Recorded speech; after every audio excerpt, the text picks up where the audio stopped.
Hello students, in the previous video we discussed about crystal lattice and unit cell. We learned what is the meaning of a unit cell, how many different types of unit cells are there, and how to calculate the number of atoms per unit cell. Now today we are starting with a new topic, that is close packed structures. We know that in solids,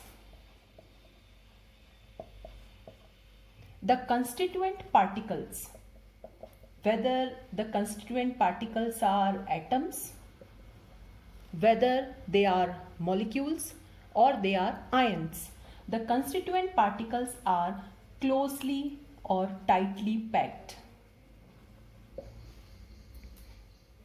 The closely packed arrangement is that in which maximum space is occupied and minimum space is vacant. So solids try to acquire that structure in which maximum available space is occupied by the particles so that minimum space is vacant. And since maximum space is occupied by the particles, this will result in the maximum or high density of solid. So this is the main reason for high density of solids, that maximum space is occupied by the particles.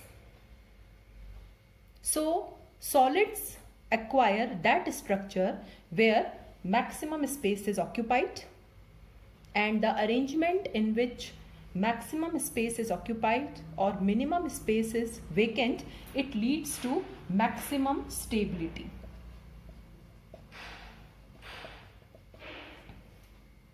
So today in this topic we'll see that how we can arrange the particles in 3 dimension, that in solids how the particles are arranged in 3 dimension, how many possible ways are there to arrange the particles in 3 dimensions.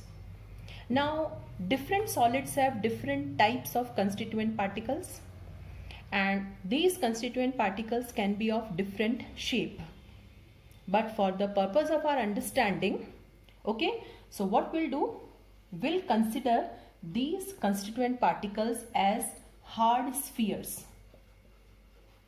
Okay, so here in this chapter we'll consider the atoms, ions or molecules as spheres, and then we'll arrange them in the 3 dimension. Now in order to understand the 3-dimensional packing, we'll start with close packing in 1 dimension. So suppose if I give you some spheres and if I ask you to arrange them in 1 dimension, that is along length, then there is only one possible way in which you can arrange the particles or you can arrange the spheres, and this possible way is this only.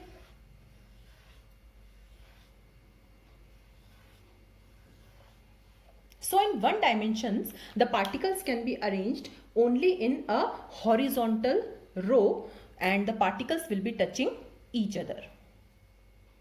Now after the close packing in 1 dimensions, now we'll see how the particles can be arranged in 2 dimensions. 2 dimensions means length and breadth. Now there are 2 possible ways in which the spheres or the particles can be arranged, and these 2 possible ways are, suppose this is my first layer,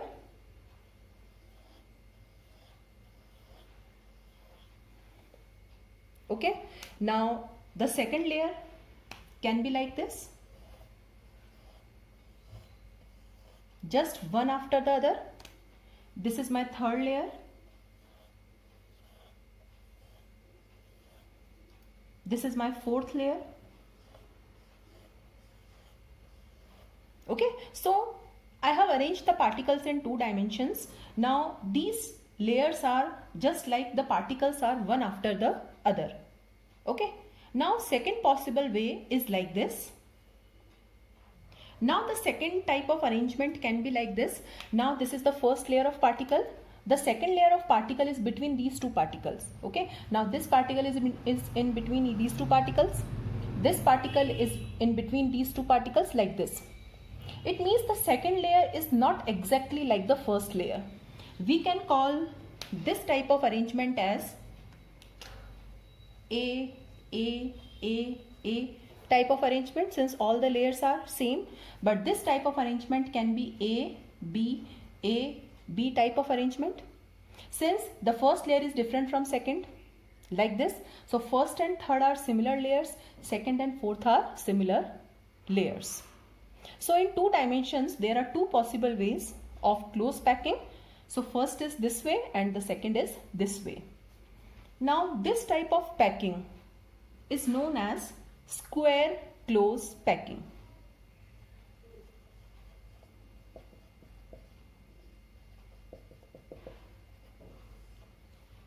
Now why it is known as a square close packing? Suppose this is the particle. Now this particle is touching four spheres.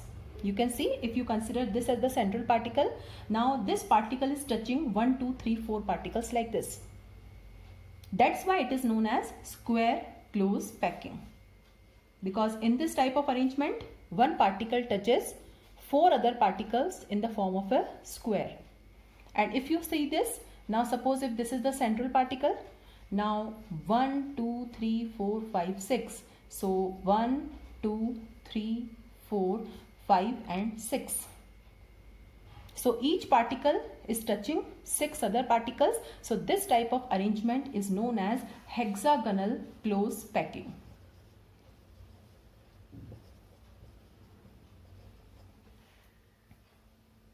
Now in square close packing, 52.4% space is occupied.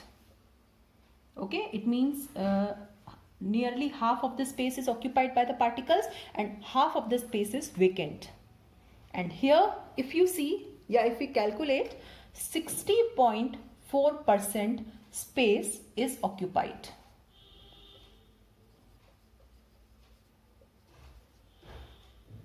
So which is a better way of packing? Definitely hexagonal close packing. So in two dimensions there are two types of ways: square close packing and hexagonal close packing.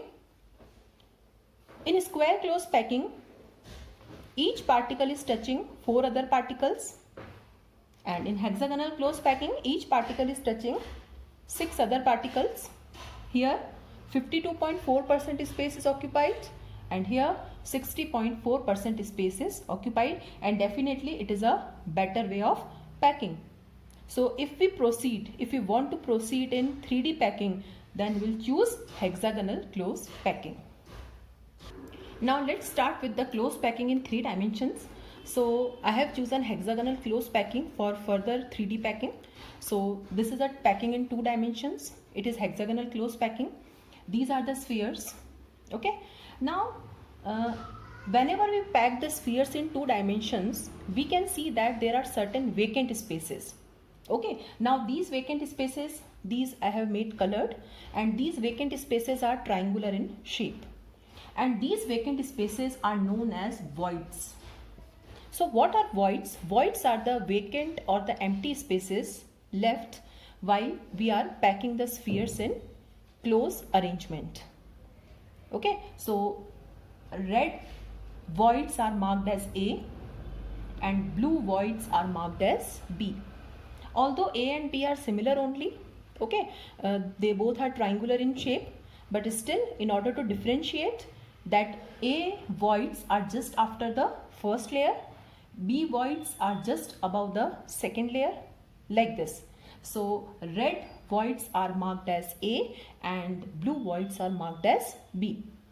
So this is my first layer and this layer will be called as A layer. Okay, so this is my A layer.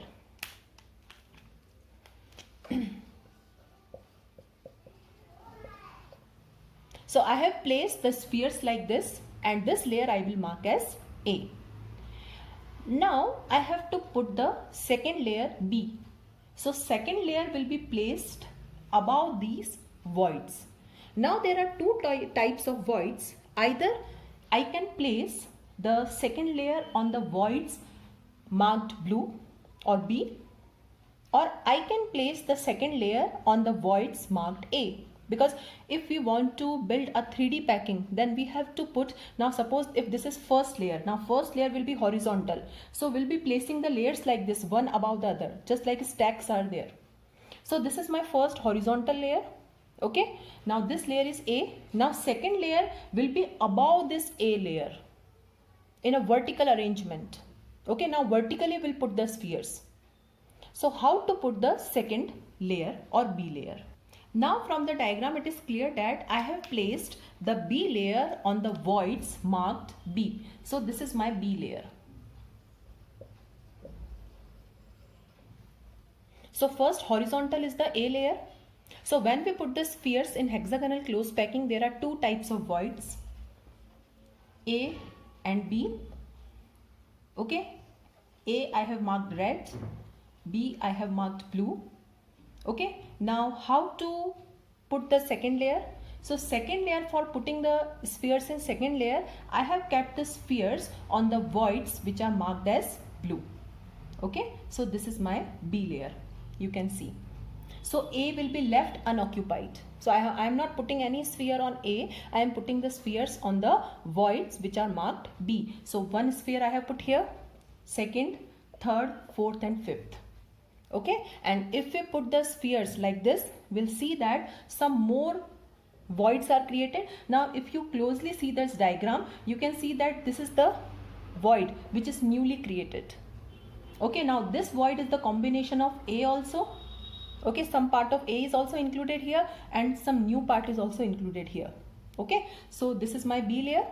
Now after placing B layer, we'll see that now there are two types of voids left. First A, which are still unoccupied, and new voids which are marked as C. So we can see that here it is C, new void is created. Here also new void is created. Okay, there also new void will be created. So after placing the second layer, now two types of voids are remaining. B are already occupied, A still, which are unoccupied, and new voids which are C. So A layer is horizontal like this. Now on A layer, B layer is placed. Now it's our chance to put the third layer, that is C. So we have two options available now. We can place the spheres of third layer on A also, and we can place the spheres of third layer on C also.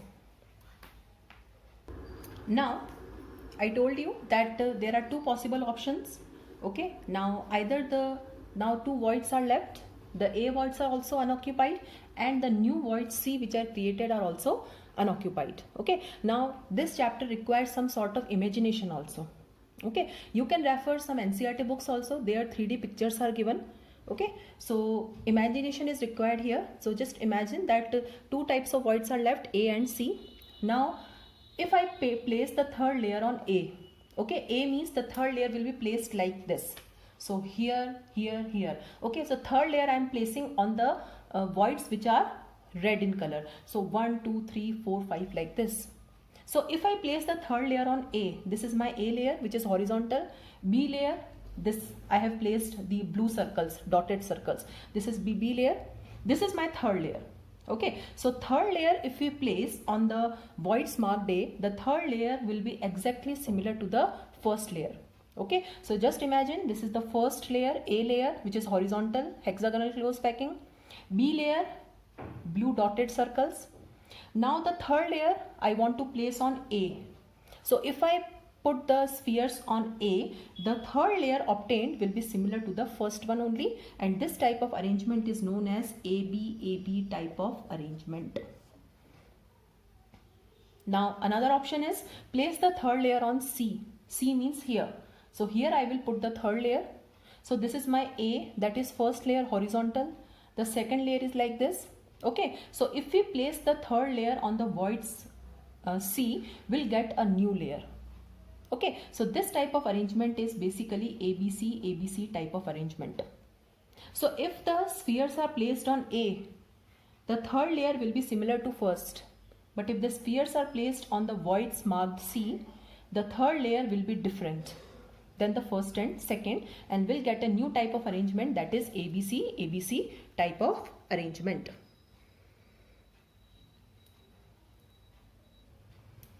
This type of arrangement, AB type of arrangement, is known as hexagonal close packing. So hexagonal close packing is there in 2D also and 3D also.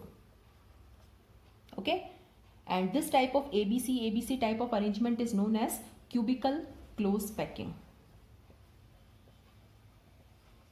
Okay, in short it is also known as CCP, and it is also known as HCP. So we started with one dimension. In one dimension only one possibility is there, but in two dimensions there are two possibilities, either square close packing or hexagonal close packing. And since hexagonal close packing is more efficient, so we chose that for 3D packing.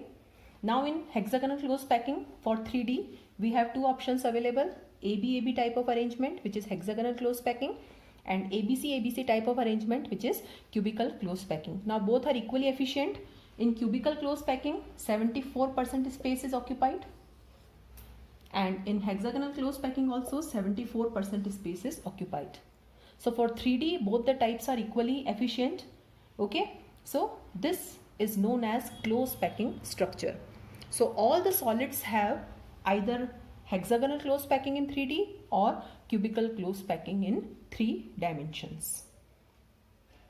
And since this cubical close packing, okay, the cubical close packing, if we see, it resembles face centered unit cell.